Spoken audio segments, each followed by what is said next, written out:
Hey guys, Mike from the Off-Grid Shop here. I'll be back, wait 1 second.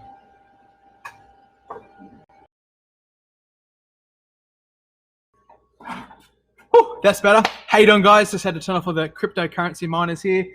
We actually use all our excess solar going at the grid. We mine Bitcoin Ethereum with it. So we get better value out of mining Bitcoin Ethereum with our excess solar than feed it back to the grid. So in today's video, we're talking about battery backup. This is a question we get a lot for three-phase systems. So I'm going to show you. I've got my trusty Victron monitor here. What I'm going to do is going to share my screen with you. So everything I do on this screen will actually just pop it up here now. So I'm logged into our system remotely. So everything I do on the screen here, if I touch it, it's going to pop up there. So with these touchscreens, I want to show you exactly how the battery backup works and what's the best thing to do in your situation. It's all going to come down to really what it is that you really want. So I'll just explain how these systems work here. So if you actually have a look, the PV inverter on the left there, that's doing the 6,900, 6,800 watts, and that's one of our three-phase inverters. Now, so a three-phase PV inverter, we have two. We only monitor one on this system here. That's one of them. The PV inverter over on the right, get that one going there. The PV inverter over on the right, now that's our off-grid inverter. So the way we've got our shop wired up, because for us, the grid's pretty reliable. Very rarely do we have a blackout. Where in a city, the grid's pretty stable. Very rarely do we have blackouts. So the way we do it here is for us for a three-phase battery backup. We actually don't back up all phases. So we're actually, what I'll do, I'll flick off the grid now, and you'll actually see what happens. So let's flick the grid off.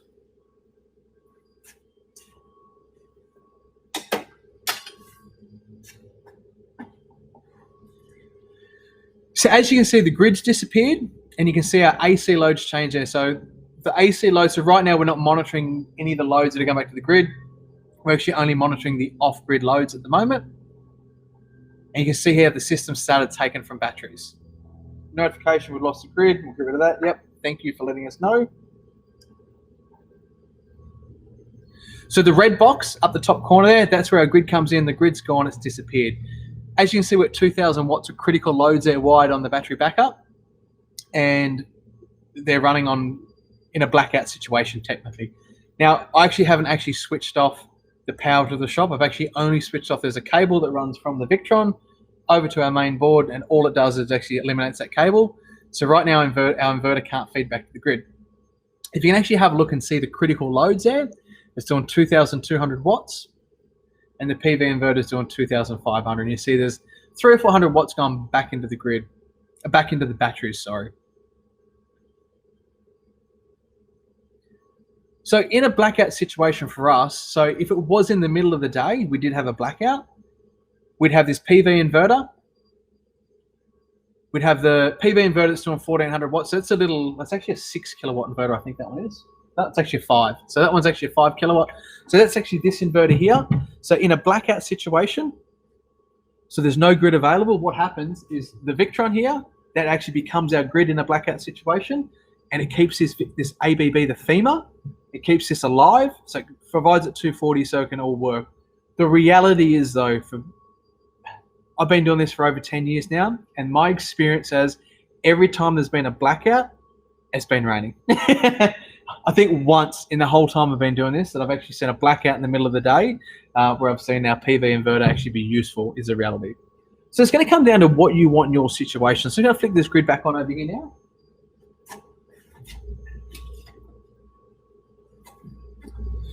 Now you can hear the inverter make some weird noises when it comes back on. So you can hear that there. So that's actually a set of relays. Is what it's actually doing is one relay is going to close and test and see if the grid's available, where the other one stays open.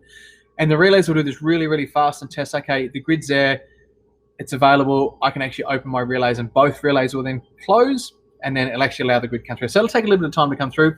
And why that all happens, the Victron has to match the frequency of the grid. So it turns off the PV inverter and everything at the moment, and you'll see it'll just go clink in a minute and come back on. So this can take a bit of time.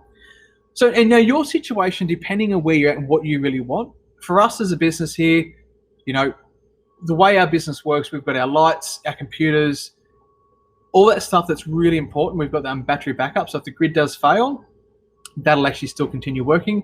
We do have one thing which I'd like to not have in that circuit. We have air conditioning. We have a really big aircon. We have a 12 kilowatt cooling capacity air conditioner with 3 different heads on it.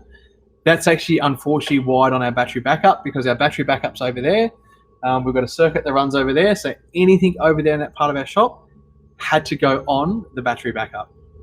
So we couldn't really just be specific lights.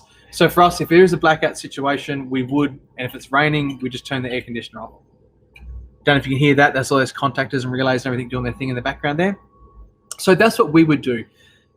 Now, we would lose power to any 3-phase appliance. For us, really, we just lose our Bitcoin miners and our Ethereum miners. They're going to turn off. We don't actually have very many 3-phase tools here. We just don't require it. We've gone really energy efficient with everything, how we run our business. Now, in your situation at home, there's only a few in Australia. There's actually only a few options if you want 3-phase battery backup is the reality. So if you do want it in this situation, so if you wanted to use the Victrons, you'd actually require 3 of these. You'd actually have 1 on each phase. And what that would limit you to, now this is a 5 kVA inverter. If you've got 1 5 kVA inverter on one phase, another 5 kVA inverter on another phase, that means you can actually only turn on 5,000 watts per phase. So if you put 3 Victrons in, you've got you've got a 5 kVA each phase, and you've got a load that's 8 kVA on one single phase. You will not be able to run that with a 15 kVA Victron backup or any off-grid backup in that situation, because you do really require to size these inverters that they're big enough to run every single phase individually. What they do allow, though, if you do have 3-phase appliances and you do have a 3-phase 8 kVA load, you will be able to pull from a 15 kVA backup, you will be able to pull that 3-phase load. So it's all going to come down to really, in a blackout situation, what is it that you really want to work? Now, for us as a business here, as you can actually see, we've got batteries only got 1 phase backed up, but you can see the amount of energy going back to the grid. It's feeding back to the grid, and it's going to balance all 3 phases out. If you actually can look closely and zoom in and have a look, we've got 4,000 watts on one phase going back to the grid, 3 on another, and 2 on another. And if you have a look on the load side of phase, we've actually only got 130 watts coming from one phase. So one of those phases has a small load on it. The rest of them will be actually getting chewed up by the other PV inverter, the one that we can't see here. You're not going to be able to see that in there. So it all comes down to, in your situation, what do you want to run in a blackout situation? Now, I'd highly recommend for most people, just wire a single phase. Sometimes it's really hard with your house how it works, because you might have your main subboard out the front or your main board out the front of your house, and you might have a load, just like we do. We have a subboard over there. We have an air conditioner on it. We have a small hot water system. Now, in a blackout situation, we turn those things off because we actually just don't have enough batteries. Our system is more designed here to run our lights and our computers and things like that for a period of time. If it is sunny and cranking, we would leave the air conditioner on. The system, as long as this PV inverter is working, the system will have enough to run that. But like I said before, it's very rarely we actually have a blackout when the sun's out. You know, most of the time it's black. It's been raining. Some guys drunk driving into a telegraph pole or something silly like that, and that's where most of the time we lose our power. So it's very rarely we just lose power out of nowhere just because. So something to think about. So I'd highly recommend either getting it, if you can possibly, just get your house rewired in a single phase situation and really understanding what it is that you want to do. It's so important. I've had so many people call us over the years and say, hey, I've had this system installed. It wasn't what I wanted to do because I didn't understand how all this backup worked. Now, the reality is a lot of installers don't either. So there's something to educate yourself on and think about, okay, in a blackout situation, what is it that I want to run? Now, I'll flick off this screen right now. We'll get rid of that because I want to show you something. There's a couple of products out in the marketplace, like Redback, do an AC coupled inverter, and you can do something as simple as like this. You can have your whole house wired, that literally it's all on the grid. When the grid fails, you could just have a dedicated power point. And this is actually for us, is another dedicated power point.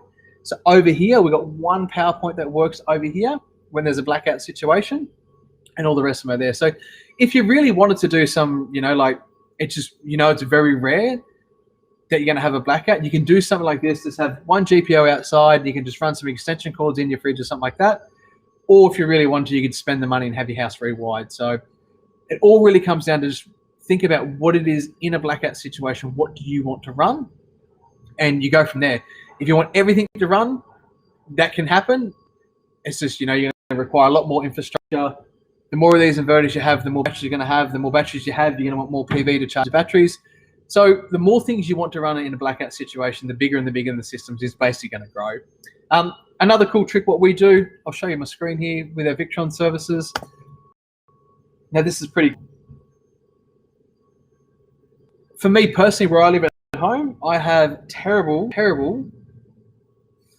shading issues in the middle of winter. So what I do, in winter, I actually put my batteries onto what's an ESS, keep batteries charged, which we have at the shop here. So until there's a blackout situation, our batteries will stay charged. I go opposite battery life, we'll tick that there, look over here. And what the system would do if there was no PV, which I'll actually flick the PV off and I'll show you. If you just watch the batteries at 100%, watch when I turn all the solar power off, what happens to the batteries.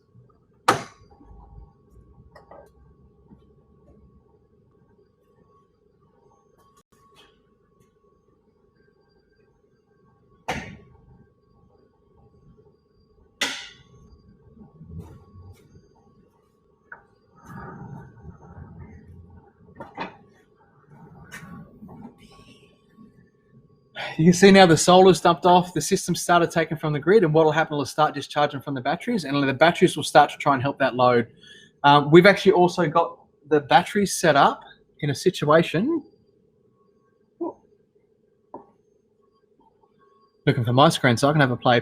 I'll actually show you. So we've got our inverter actually limited because we want our batteries to last as long as possible when there's a blackout situation, because it's more important to have the lights and the computers working, keep everyone working and create cool content for you guys.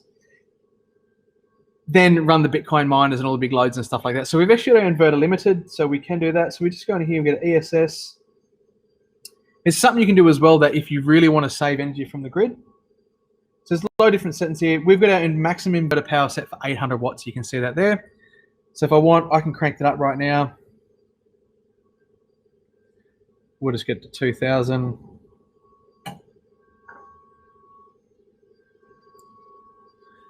So when the grid's available, you actually see now it'll start pulling a lot more from the batteries. So this actually only works when the grid's available. So if there is a blackout situation, the inverter will give you full power.